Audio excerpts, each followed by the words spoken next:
नमस्कार प्यारे बच्चों। पिछली वीडियोस में हमने ये जाना कि मीडिया किस तरह से काम करता है। अंडरस्टैंडिंग मीडिया हमने ये वाली वीडियोस पिछले 3 दिनों से देखी हैं। आज हम जिस टॉपिक पे बात करेंगे ये है विज्ञापनों को समझना, अंडरस्टैंडिंग एडवर्टाइजमेंट।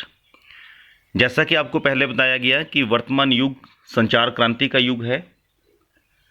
आजकल इन्फॉर्मेशन को एक जगह से दूसरी जगह पहुंचाना या खबरों को एक जगह से दूसरी जगह पहुंचाना बहुत ही आसान हो गया है और आपके गांव में बैठे बैठे आप पूरे विश्व की जानकारियां ले सकते हो। इसी तरह जब आप टीवी देखते हैं, रेडियो सुनते हैं या सड़कों पे चलते हैं, समाचार पत्र या पत्रिकाएं, ये सारे मीडिया का पार्ट हैं। जब आप इन्हें पढ़ते हो तो आप देखते हो एक नई चीज़ जिसको हम कहते हैं विज्ञापन, एडवर्टाइजमेंट। हर जगह आपको ये नज़र आते हैं।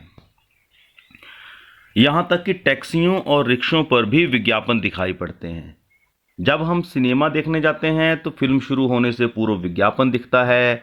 जब हम इंटरनेट पर वेबसाइट देख रहे होते हैं तो भी बीच बीच में विज्ञापन आते रहते हैं। आखिर ये विज्ञापन क्यों आते हैं और ये हमारे डे टू डे लाइफ से किस तरह से जुड़े हैं, इस बारे में हम पढ़ेंगे और ये हमारा ध्यान कैसे आकर्षित करते हैं।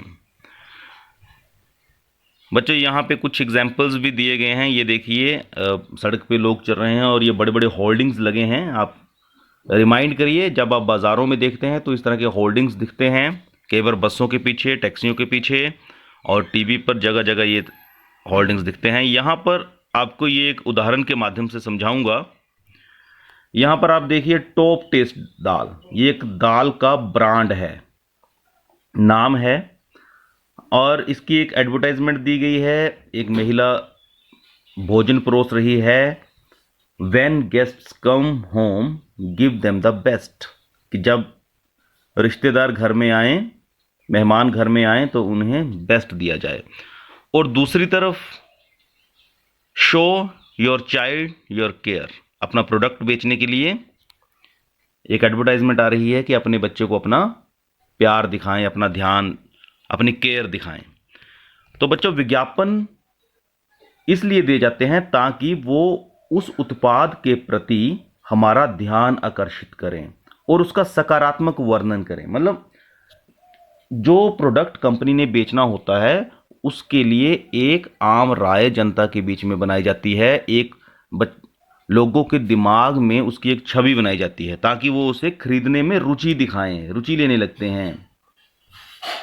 अब यहाँ पे आप देखिए, ये केयर साबुन का ऐड है, कोई साबुन का ऐड है। ऐसे अनेक आते हैं। यहाँ पे एग्जाम्पल के रूप में आपको समझाया गया है। आप अपने आसपास देखते हैं टीवी में अनेक तरह के टूथपेस्ट, साबुन, फिर हेयर ऑयल्स, चाय पत्ती, इस तरह के अनेक विज्ञापन आते हैं और वो हर बार इस तरह के होंगे कि आपके जीवन से रिलेटेड होंगे। आपको ऐसे लगेगा कि अगर मैं ये साबुन नहीं लूंगा तो शायद मेरा कोई नुकसान हो जाएगा। तो यहाँ पे आप देखिए, दोनों ही विज्ञापनों को आप देखेंगे तो यहाँ पे अतिथियों की सेवा की जा रही है, यहाँ पे बच्चों की केयर की जा रही है। तो ये आपकी भावनाओं के साथ उसका एक मैच बनाया जा रहा है, आपकी भावनाओं को भी इसमें इन्वॉल्व किया जा रहा है। अब हर कंपनी अपने प्रोडक्ट का एक नाम रखती है जिसे हम ब्रांड कहते हैं। ब्रांडिंग होती क्या है? ब्रांडिंग होती है किसी उत्पाद पर किसी विशेष नाम या चिन्ह की मोहर लगाना और एक उत्पाद को बाजार में प्रचलित अन्य उत्पादों से भिन्न दिखाने के लिए ऐसा किया जाता है। ब्रांडिंग होता है to stamp over a particular product, और इसलिए किया जाता है so that it can be differentiated from the other products.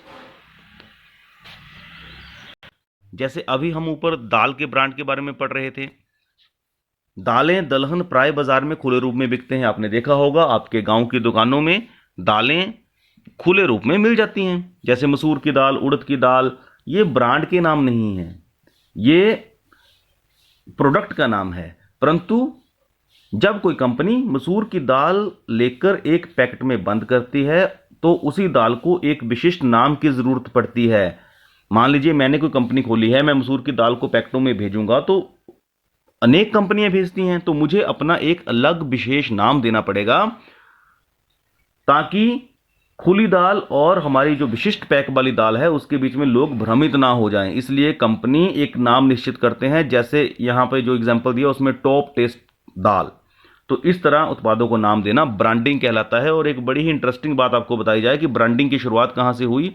Branding या दागना ये दरअसल पशुपालन की जरूरत से उभरा हुआ शब्द है।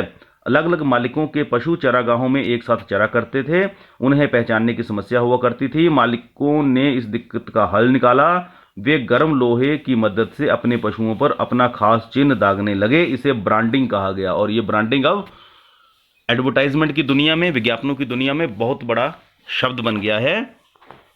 ऐसे ही आपने अपने आसपास के इलाकों में देखा होगा, हमारे गांव में साबुन भी आता है और हम केवल ब्रांड से इतने ज़्यादा अवगत हो जाते हैं कि हमें लगता है कि साबुन को कहते ही वही पर्टिकुलर ब्रांड है।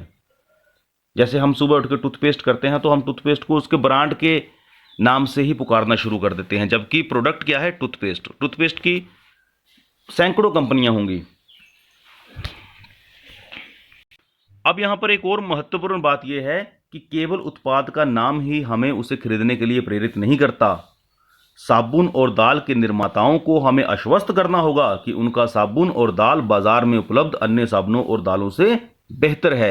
अच्छा, हमने एक प्रोडक्ट लिया, उसका नाम रख दिया, क्या नाम रखने से वो बिक जाएगा? नहीं, हमें ये बताना पड़ेगा, जो हमारे उपभोक्ता हैं, जो कस्टमर्स हैं, उन्हें बताना पड़ेगा कि जो हमारा प्रोडक्ट है, हमारा साबुन या हमारी दाल या हमारा जो भी प्रोडक्ट हम बेच रहे हैं वो सबसे अलग है और आपके जीवन से जुड़ा हुआ है। इसके लिए क्या करेंगे? वो विज्ञापन, यहां पे विज्ञापन की भूमिका आती है। वो बार बार उसको एडवर्टाइज करेंगे, टीवी के माध्यम से और रेडियो के माध्यम से, अखबारों के माध्यम से, जगह जगह होर्डिंग्स लगा के, पोस्टर चिपका के। किसी ब्रांड को विकसित करने का काम उत्पाद को नाम देने पर ही समाप्त नहीं होता। उदाहरण के लिए, जैसे ही टॉप टेस्ट दाल बिकना शुरू हुई, एक अन्य कंपनी बाजार में पैकेट बंद दालों को बेस्ट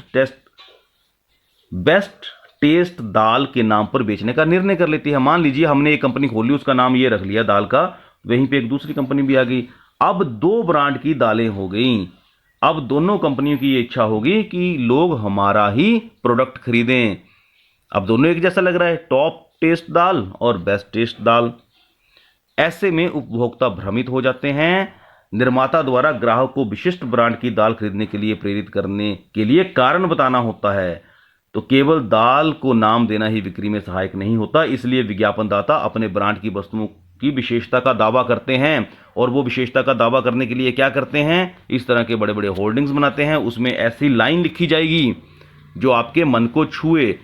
तो जैसे यहाँ पे टॉप टेस्ट दाल में अतिथि सत्कार की हमारी सामाजिक परंपरा का सहारा ले रहे हैं कि अगर अतिथि घर में आएगा और आप उसको टॉप टेस्ट दाल नहीं खिलाएंगे तो इसका मतलब आपने उसका सही सम्मान नहीं किया। ऐसे आपकी भावनाओं से खेला जाएगा और इससे क्या होगा कि जो व्यक्ति थोड़ा कम पैसे खर्चना चाहता है, क्योंकि जब ये ब्रांडिंग वाले प्रोडक्ट मार्केट में आते हैं तो ये महंगे भी होते हैं, विज्ञापन पे बड़ा भारी खर्चा होता है, जगह जगह होर्डिंग्स लगाने, टीवी में विज्ञापन देना, रेडियो में विज्ञापन देना, तो वो महंगा होता है। परंतु वो अपने प्रोडक्ट को इस तरह से प्रस्तुत करेंगे कि एक आम व्यक्ति भी जो जिसकी फाइनेंशियल कंडीशन बड़ी अच्छी नहीं है, वो भी जब अतिथि घर में आएंगे तो वो सोचेगा कि मैं इसी ब्रांड की दाल लाऊं, क्योंकि अगर ये दाल नहीं खिलाऊंगा तो अतिथियों के सत्कार में कमी रह जाएगी।